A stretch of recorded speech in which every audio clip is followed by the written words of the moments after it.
10 years ago, all it took was one man and one car to get the job done.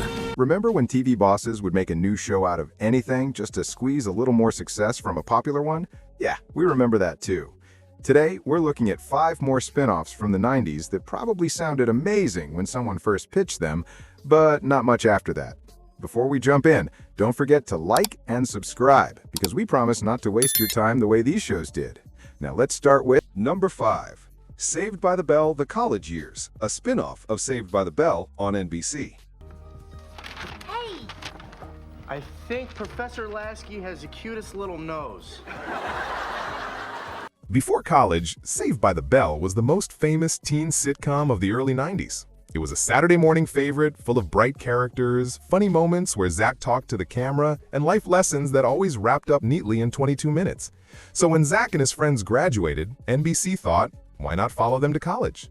They brought Zack, Slater, and Screech to California University and moved the show to a primetime slot, hoping fans who grew up with them would keep watching their new adventures. The idea made sense. The kids were getting older, so why not let the show grow with them?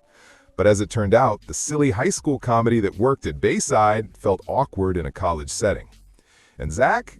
Well, Zack Morris was still kind of a jerk. His sneaky charm didn't grow up with him. In college, he became that annoying guy in your study group who never helps but still takes credit for everything. The one you'd set off a fire alarm just to get away from. NBC tried to fix things by adding new characters. They brought in former NFL player Bob Golick as the dorm advisor, and Tony and future Emmy winner Holland Taylor as the sharp-tongued Dean McMahon. Maybe they thought a football player and a Broadway legend would make the show seem more adult. Spoiler, it didn't work. Without Mr. Belding to guide them, or the full friend group together, since Kelly didn't show up until halfway through, and Jesse and Lisa were missing, the show just couldn't find its rhythm.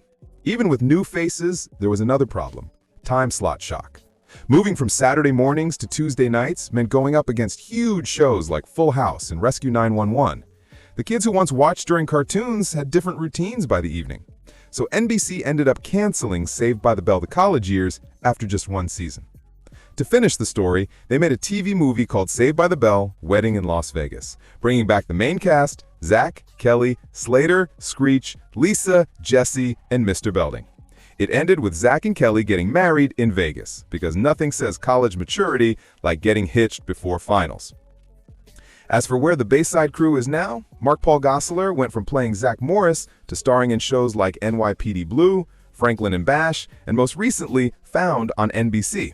Mario Lopez turned his Slater charm into a big career as a TV host and personality.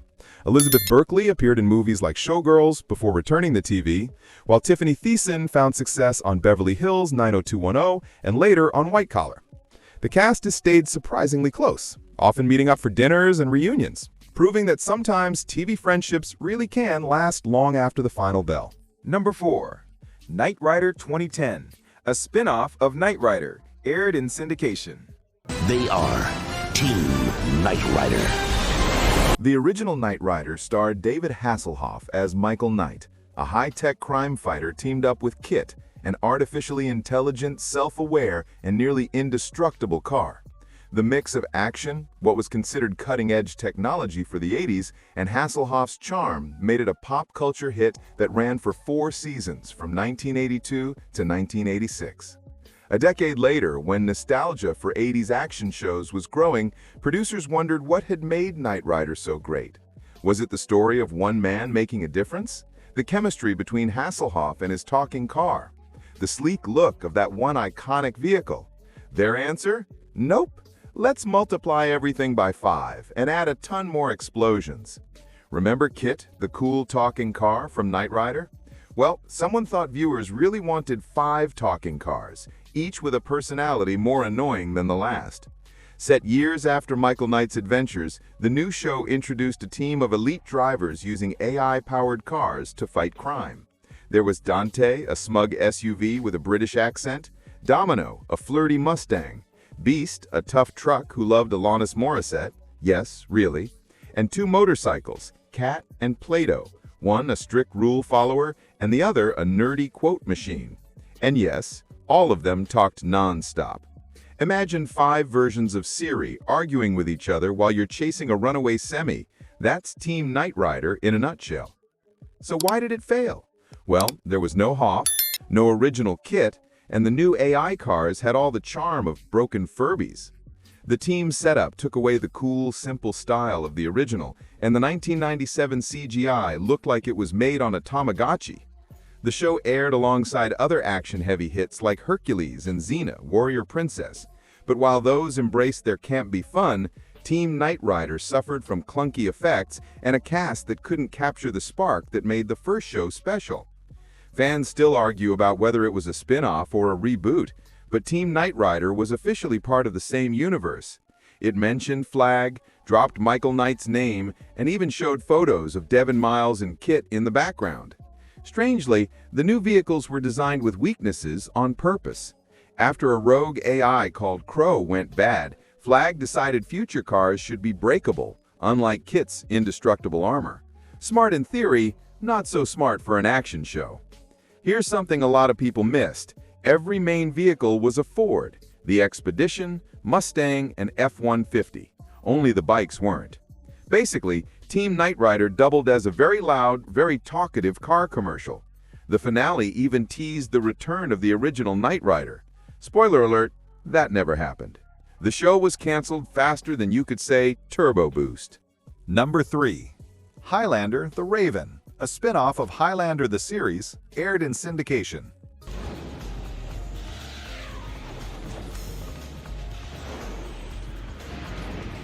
Highlander the series expanded on the movie franchise's idea of immortal people who could only die by being beheaded.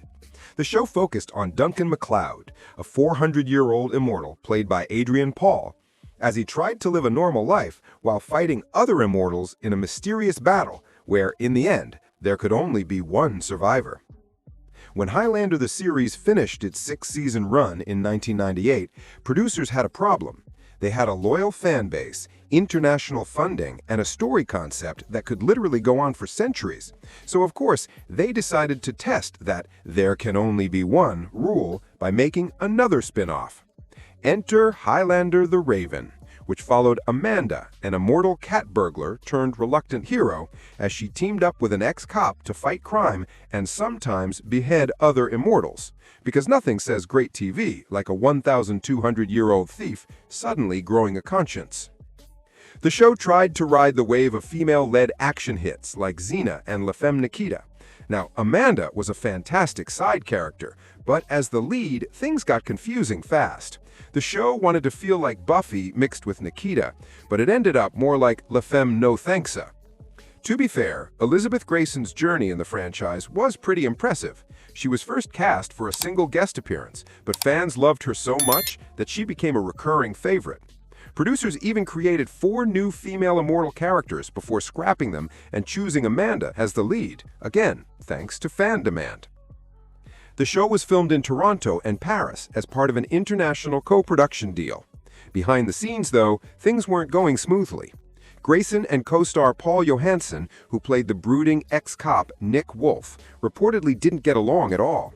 Their bad chemistry really hurt the show, especially since the whole story was supposed to revolve around their partnership. By the finale, Wolf becomes immortal, leaves Amanda behind, and delivers a dramatic monologue that basically ended the series on a gloomy note.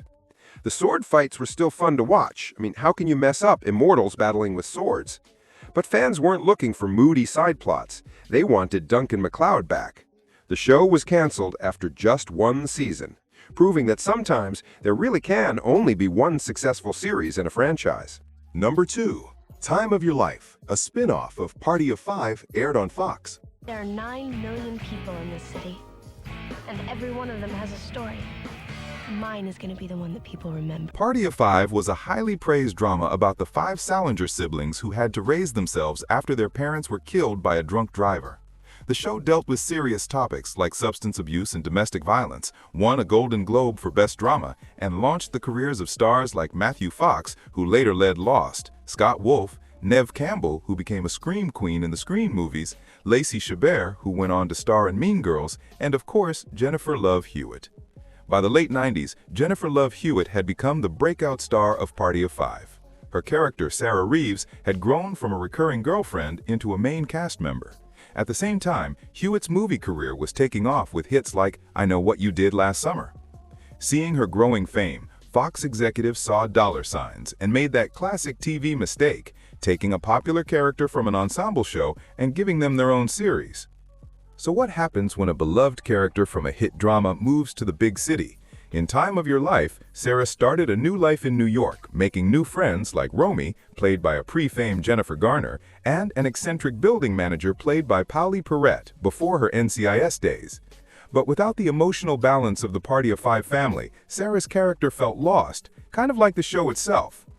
Even though Time of Your Life barely made it into the 90s, premiering in October 1999 and getting canceled in June 2000, it perfectly showed that late 90s TV executive logic. This character is popular, so let's pull them out of their world and hope everyone follows. The show's original pilot was purportedly reshot and rewritten before it aired. Production costs were high, but critics said it lacked depth. They called it nice to look at, but empty. Fox tried hard to make Time of Your Life work. After low ratings, they put the show on a 5-month break to fix it. When it returned in June 2000, they promoted it as part of their Summer of Love lineup. Get it? Because Jennifer loved Hewitt. But even that clever pun couldn't save it. Fox canceled the show right after its comeback episode, leaving 7 episodes unaired in the US, though European viewers eventually saw them. Be honest, did anyone actually remember this show existed before we mentioned it? If you were one of the few who watched Sarah's New York adventure, drop a comment. And if you had no idea this was ever a thing, type "What the Fox" in the comments below. Number 1. 704 Hauser, a spin-off of All in the Family, aired on CBS. Look who's living in Archie's house now. Metaphorically speaking. Metaphorically speaking, lock it up. All in the Family changed television in the 1970s by showing American prejudice through Archie Bunker, a bigoted working-class man who constantly clashed with his liberal son-in-law. The show tackled topics that were once taboo on TV, like racism, homosexuality, and the Vietnam War. By 1994, Norman Lear, the creative producer behind All in the Family, saw a very different America than the one where Archie Bunker first shouted at us 20 years earlier. Seeing a chance to comment on the changing political scene, Lear returned to the most famous TV address with a clever twist on his original idea. Imagine taking one of TV's most groundbreaking sitcoms and saying, "Let's do it again, but flip everything." That's exactly what Lear did with 704 Hauser in 1994. Set in Archie Bunker's old house, yes, that house, this spin-off featured a black family with liberal parents and their conservative Republican son. Sound familiar? It was All in the Family with the political roles switched. John Amos starred as Ernie Cumberbatch, a liberal civil rights activist who constantly clashed with his right-wing son, Goody, played by T.E. Russell. Maura Tierney, before her big fame, played Goody's Jewish girlfriend, adding an interfaith twist reminiscent of the Archie versus Meathead dynamic. CBS hoped to recreate the magic of the original, but it didn't happen. The show felt like a weak copy, constantly reminding viewers of a better series they could be watching. Even with John Amos leading, audiences didn't tune in. 704 Hauser was canceled after only 5 episodes aired. Here's the kicker. This was Norman Lear's 5th attempt to extend the All in the Family universe, including Maude and the Jeffersons. We also got Archie Bunker's Place, Gloria, and finally 704 Hauser. By 1994, the latter felt less like a spin-off and more like TV necromancy. There's some debate over whether 704 Hauser counts as a true spin-off.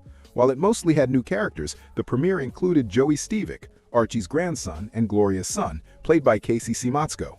Some argue it was more of a reboot or spiritual successor, but Lear clearly meant it as a continuation. Same house, same address, and plenty of bunker baggage. What do you think? Spin-off or reboot? Let us know in the comments.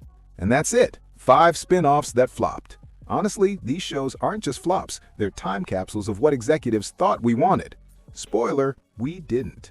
Did you actually watch any of these spin-offs when they aired? Don't worry, we won't tell anyone. Which one was the most gloriously awful?